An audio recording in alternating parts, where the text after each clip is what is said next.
नमस्कार, मैं स्वाति आपके अपने चैनल इंडियन माइथोलॉजिकल स्टोरीज में आप सभी का स्वागत करती हूँ। आज आपको माघ महात्म्य का 13वां और 14वां अध्याय सुनाने वाली हूँ। विकुंडल कहने लगा कि तुम्हारे वचनों से मेरा चित्त अति प्रसन्न हुआ है, क्योंकि सज्जनों के वचन सदैव गंगा जल के सदृश पापों का नाश करने वाले होते हैं। उपकार करना तथा मीठा बोलना सज्जनों का स्वभाव ही होता है।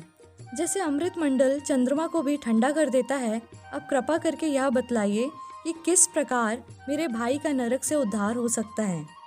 तब दूत कुछ देर ज्ञान दृष्टि से विचार कर मित्रता रूपी रस से बंधा हुआ बोला कि हे वैश्य, यदि तुम अपने भाई के लिए स्वर्ग की कामना करते हो तो जल्दी ही अपने 8 जन्म के पुण्य फल को उसके निमित्त अर्पण कर दो। तब विकुंडल ने कहा कि हे दूत, वह पुण्य क्या है और मैंने कौन से जन्म में और कैसे किया है, सो सब बतलाओ, फिर मैं अपना पुण्य अपने भाई को दे दूंगा। दूत कहने लगा कि हे वैश्य, सुनो, मैं तुम्हारे पुण्य की सब कथा कहता हूँ। पूर्व समय में मधुवन में शाल्की नामक एक ऋषि था। वह बड़ा तपेश्वरी ब्रह्मा के समान तेज वाला था। नवग्रह की तरह उसकी स्त्री रेवती के 9 पुत्र थे, जिनके नाम ध्रुव, शशि, बुध, तार, ज्योतिमान थे। इन 5 ने गृहस्थ आश्रम धारण किया था तथा निर्मोह, जितमाएं, ध्याननिष्ठ और गुणातक ये 4 संन्यास ग्रहण कर वन में रहने लगे। ये शिखा सूत्र से रहित पत्थर और सोने को समान समझते थे। जो कोई अच्छा या बुरा उनको अन्न देता वही खा लेते, और कोई कैसा भी कपड़ा दे देता उसको ही पहन लेते। सदैव ब्रह्म के ही ध्यान में लगे रहते। इन 4 ने व्रत, शीत, निद्रा और आहार सबको जीत लिया। बस चर अचर को विष्णु रूप समझते हुए मौन धारण करके संसार में विचरते थे। ये 4 महात्मा तुम्हारे घर आए। जब तुमने माध्याह्न के समय भूखे प्यासे इनको आंगन में देखा तो तुमने गदगद कंठ से आंखों में आंसू भरकर इनको नमस्कार करके इनका बड़ा आदर सत्कार किया।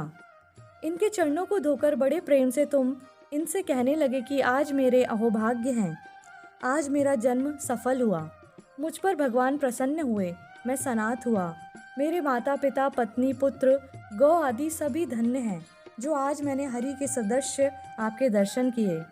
सो हे वैश्य, इस प्रकार तुमने श्रद्धा से उनका पूजन किया और चरण धोकर जल को मस्तक से लगाया। फिर विधि पूर्वक इनका पूजन करके तुमने इन सन्यासियों को भोजन कराया। इन सन्यासियों ने भोजन करके रात को तुम्हारे घर में विश्राम किया और ब्रह्मा के ध्यान में लीन हो गए। इन सन्यासियों के सत्कार से जो पुण्य तुमको मिला है, सो मैं भी कहने में असमर्थ हूँ, क्योंकि सब भूतों में प्राणी श्रेष्ठ है। प्राणियों में बुद्धि वाले और बुद्धि वालों में मनुष्य, मनुष्यों में ब्राह्मण, विद्वानों में पुण्यात्मा और पुण्य आत्माओं में ब्रह्मज्ञानी सर्वश्रेष्ठ हैं। ऐसी ही संगति से बड़े बड़े पाप नष्ट हो जाते हैं। या पुण्य तुमने अपने पहले 8वें जन्म में किया था। सो यदि तुम अपने भाई को नरक से मुक्त कराना चाहते हो तो यह पुण्य दे दो। सो दूत के ऐसे वाक्य सुनकर उसने प्रसन्न चित्त से अपना पुण्य अपने भाई कुंडल को दे दिया और वह नरक से मुक्त हो गया और दोनों भाई देवताओं से पूजित किए गए। तब दूत अपने स्थान को चला गया। इस प्रकार वैश्य के पुत्र विकुंडल ने अपना पुण्य देकर अपने भाई को नरक की यातना से छुड़वाया। सो हे राजन, जो कोई इस इतिहास को पढ़ता या सुनता है वह 1000 गोदान का फल प्राप्त करता है।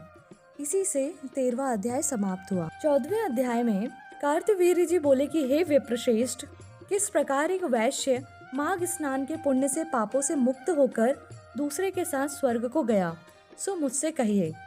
तब दत्तात्रेय जी कहने लगे कि जल स्वभाव से ही उज्ज्वल, निर्मल, शुद्ध, मलनाशक और पापों को धोने वाला है।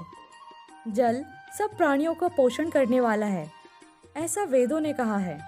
मकर के सूर्य माघ मास में गौ के पैर डूबने योग्य जल से भी स्नान करने से मनुष्य स्वर्ग को प्राप्त होता है। यदि सारा मास स्नान करने से अशक्त हो तो 3 दिन ही स्नान करने से पापों का नाश होता है। जो व्यक्ति थोड़ा ही दान करे वह भी धनी और दीर्घायु होता है। 5 दिन स्नान करने से चंद्रमा के सदृश शोभायमान होता है।